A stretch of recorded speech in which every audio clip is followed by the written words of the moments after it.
Hey guys, Trigger John coming at you with another Diablo Immortal video. This video is going to be what are some basics that a lot of players are not kind of taking advantage of or noticing when it comes to strategizing on beating content. The reason why we're going to bring this up today is we're going to talk about Elder Rifts, we're going to talk about challenge rifts, we're going to talk about doing things like the Heliquary, speed farming dungeons, all the kind of content that may or may not actually be struggling or making it hard for you to complete, and kind of some tips and some tricks that'll make it run just a little bit smoother for you in the long run.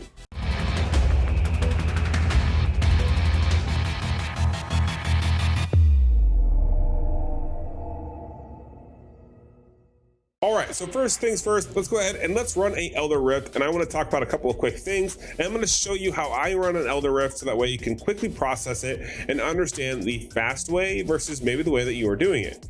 There's a couple things to note. One, you should be doing your Elder Rifts every single day. If you are part of the Shadows, you need to be doing your Elder Rifts. There is going to be an Elder Rift right here where you get 2 times battle points. This happens pretty often. You want to make sure you're maxing this out. So you should be doing about 8 Elder Rifts a day. Now, these only take about a minute to 2 minutes tops, so they shouldn't eat up a whole lot of your time. Now, there's a couple of things that I'm going to point out to you as I'm doing this rift. One, you'll see that I don't really have any crests in here. I can run this completely blank, or I can put crests in here. I've already used all my legendary crests. I've maxed out my Fading Amber for the week. Also, make sure you are doing this. Run with other characters that are running crests. That way you can max out your Fading Ambers, because you want to max those out so that way you can come over here and you're going to go over here to this Celic area and you're going to exchange those for Faz. You're going to exchange them from other runes. This is a basic tip that a lot of people do not understand or do not max out every single time. This is going to help you tremendously. So let's go ahead and let's do a quick run. We're going to do a solo run, no crests. Now, I would recommend that if you are doing this for the Shadows and you have like the Aedra's blessing, go ahead and do these with crests and equipped it or are inputted, so to speak. That way you kind of get a little bit extra bonus at the very end. Now, the thing that I want you to notice here is I am bypassing everyone and I'm making sure that I go straight to my blues. I'm attacking only my blues. And when I do this, I'm going to go ahead and clear out kind of that area, stopping when I can to do more damage. Now, from here on out, I'm going to move until I find more blues and or more yellows. The reason why I'm doing this is because this is going to be the fastest way. I'm also tagging some people here and there as I go, so that way I can keep my streak alive. So now I have found a yellow, so I'll go ahead and I will delete him very quickly. I'll go back, pick this up. Now notice I have pulled other mobs with me, and I go ahead and I delete them more, and we have our kill streak up to 44. Also notice the bar on the left hand side, which is above my head, that we are a little over quarter of the way on the bar. And now this is with 1 yellow, 3 blues. So depending on your luck when you do these runs, it's going to determine how fast these runs can go. Notice that this is a mob of 6 blues, so this should boost my experience very quickly. Notice as I collect all those orbs, one, we still have our streak going. We're at 73 at this point. Oh, there we go. We kept it alive. This is where it gets a little dangerous. Now we have 1 more yellow. Now we are once again basically at that quarter mark. So now it's going to get a little dicey because we need to hit essentially either another yellow or 1 more blue. I got lucky and here is another yellow. Now, one thing that I want to point out as this boss spawns in, this will be the next step that is another basic tip that I think a lot of you need to know. One thing to point out is as I hit this character, you will notice in the upper right hand corner, you will see our diamonds. Now, those diamonds next to that hand are his health. You have to destroy his health multiple times. Notice as I bring him under 323k, he takes more and more damage. That lowers his amount of diamonds. Every time he loses a diamond, that drops anywhere between 3 to 4 health globes. Generally speaking, that is mostly just 3 health globes. And when you get to higher tier, like challenge rifts, that I've actually seen it where it drops 4. Something to keep in mind is if you are struggling with this type of a content, make sure you are trying to survive until you get to those drops, okay? Because what can happen is if I take damage, if they ever do, there we go, we did some damage. I can come over here, I can heal myself very quickly because those have dispersed in the general vicinity of the boss. Now I'll go ahead and I'll complete that fight. You'll see that it was 2 minutes, 48 seconds. However, how much of that time was I just explaining to you that health drop? Probably, honestly, about a minute's worth of time, right? Also, Notice that I did not pick up any whites. We are Paragon level 50. At this point, I do not even need to pick up whites, because when I go to salvage whites, let's go ahead and pick one up. I'll show you why. Because when I go to pick one up, notice that it gives me 1 scrap metal. However, if I pick up a blue, it's 3. If I pick up a yellow, we get enchanted dust. At this point in the game, you are Paragon 50. That is the server level. You really aren't going to be using any of these commons. You probably are not really going to be using any scrap materials. You're going to be really focusing on getting your enchanted dust, or you're going to make sure that you want to just stack up your blues. So at this point, stop caring about your yellows. You want to go ahead and turn that off, not grab those, because this only gives you 1 versus blues give you 4, and legendaries will give you this enchanted dust. So we'll go ahead and salvage that. If you are curious how you set that up or how you change that, you can go over here and you can select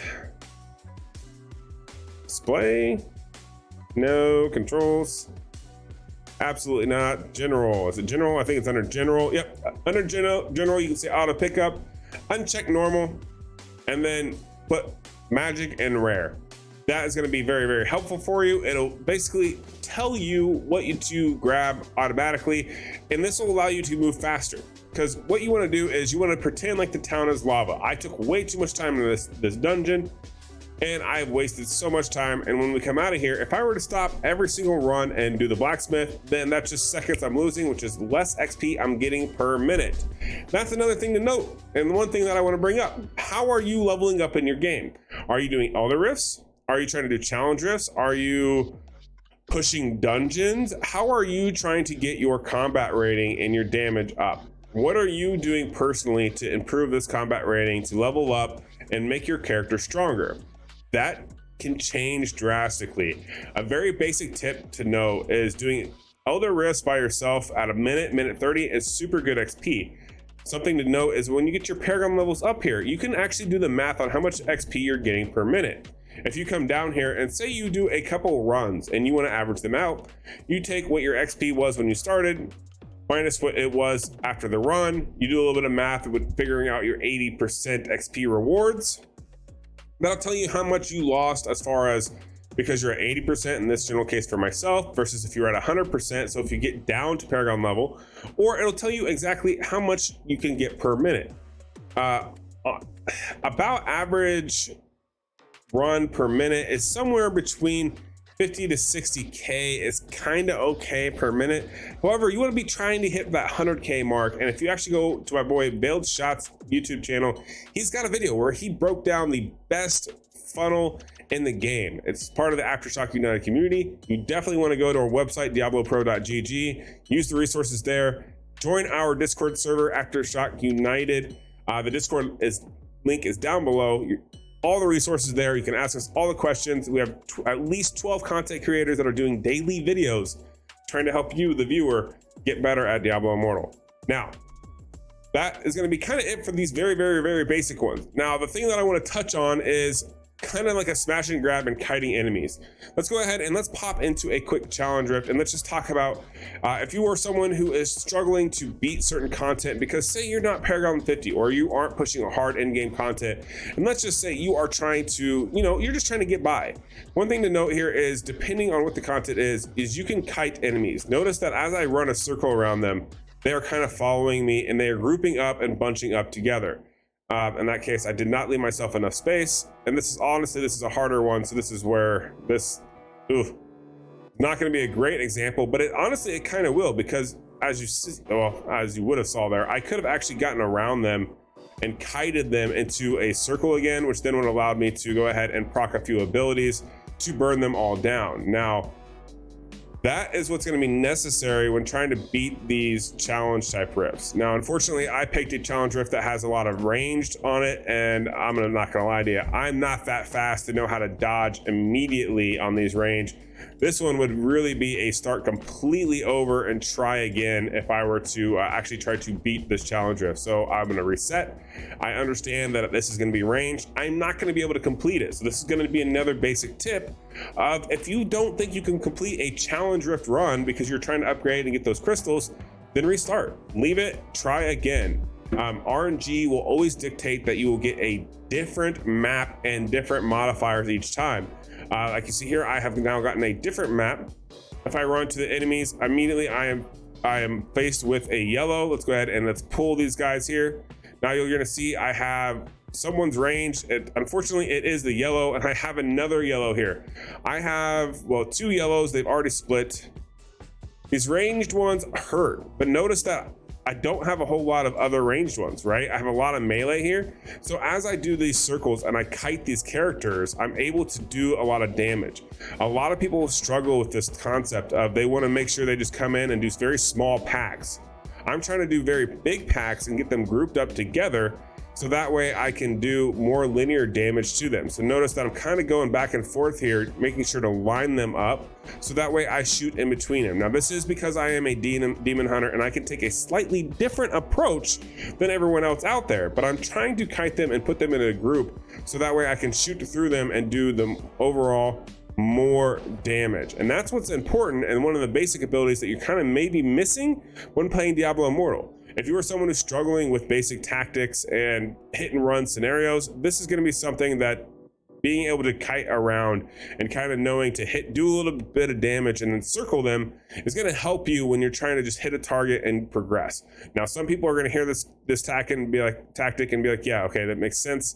I already knew that this wasn't helpful. But for those of you who are kind of newer to Diablo Immortal or newer to just these types of games in general, these are going to be tips that are going to kind of help you. Also notice like this one right here, we're going to be doing a big circle. I'm going to hit this shrine, and now I have a big circle. So I can go ahead and I can grab these enemies and I can run around, stop what I'm doing, shoot backwards for a minute here, and then hopefully keep running around in a circle. That's the thing to note, is that I'm grouping them all up and I'm putting them in a terrain that's going to be favorable to me winning this fight. Now notice that yes, if I take too long, if I don't just move straight around, that they do somewhat catch up. However, notice their health bars. I have Seeping Bile as one of my gems right now, and notice that all of their health is lowered. They are all getting slowly weaker and weaker and weaker. And as I push around here, I'm doing multiple kills, and I'm not worrying about the loot they're dropping, because I'm going to keep circling them, coming up in the rear and then finishing them off. Notice that I also was able to go ahead and mix in another batch of enemies up there from the top. So now I've done a really good job of grabbing everybody here and then doing a lot of damage overall. And I'm leaving all these health potions in this area, because depending on how fast I can spawn this boss, I may want these health potions to be right here, so that way I can go ahead and utilize them for this boss fight. So notice that I have 1, 2, 3, I have 4. I think that's gonna be about it as far as health potions laying, and the boss is right here. And what's he gonna do? He's gonna circle me, right? He's gonna kite me again, and all I'm gonna do is I'm gonna run him down. Now, notice that tip that I had earlier of, okay, well now he's gonna summon his minions, so he's gonna do some ranged damage. I may take damage. However, notice that he's at that 612. I hate the stupid demon hunter, and this auto targeting is so terrible when I pop vengeance. Oof.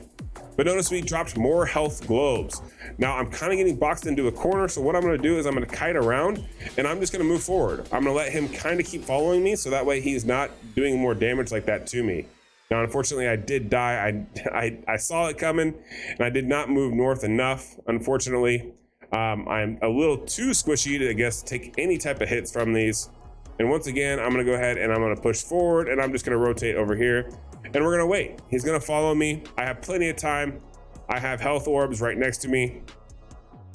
He's gonna summon his minions. Okay, I'm gonna do more damage through him, and now I can go ahead and hit these health orbs.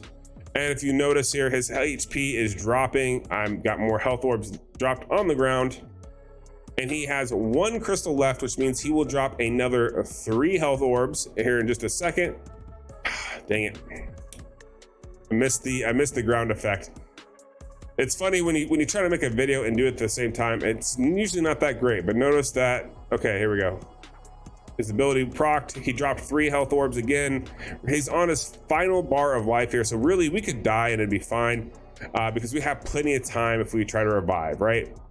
But this is going to be the quick and easy way to do this, is just simply by doing this, keeping him in this circular motion while also doing that for the boss and for the enemies. Then I can grab my health orbs, replenish. I've now finished the fight. GG, easy, I'll portal out, and then I can return and do this again. That's gonna be another basic tip that's gonna help you as far as what you need to be doing in Diablo Immortal to kind of level up different strategies, different just basic stuff to kind of know about Diablo Immortal. All right, let's go ahead and let's talk about probably the last thing that we're gonna speak about, and that's gonna be another basic tip for how to progress in Diablo Immortal. You'll see here that I am in my stash. I currently have my charms. I have some set pieces in here.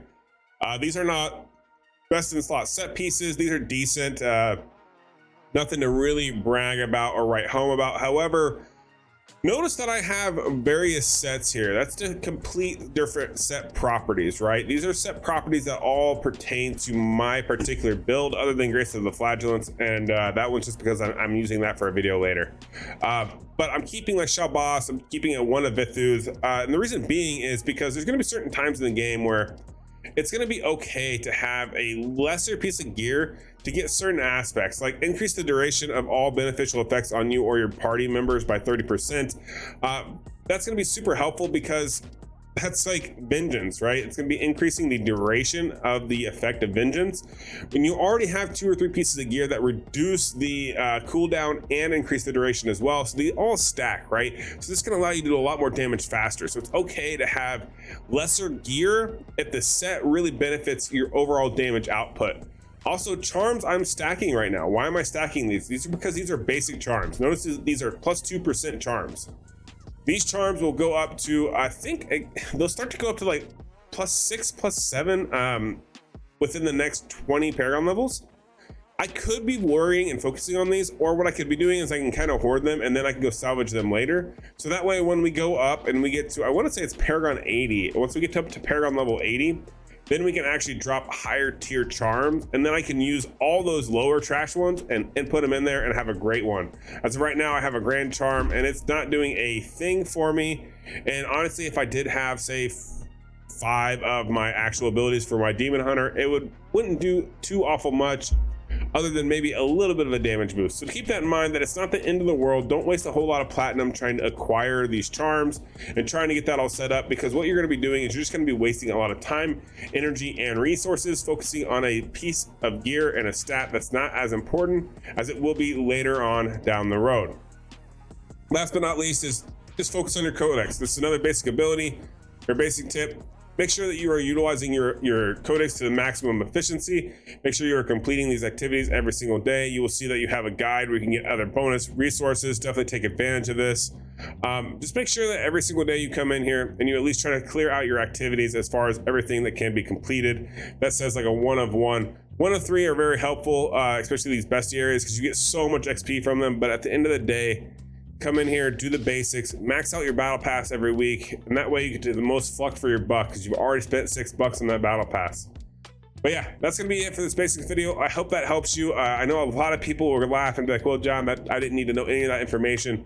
But it's funny because a lot of people have said that, but I've played with a lot of people all over the world and they're like, oh wait, I didn't realize you could do that. Because some of those things are just taken for granted. So I hope that video helps you. I hope that enlightens you or reminds you of a couple of mechanics maybe. And yeah, can't wait to see you guys in the next one. Peace.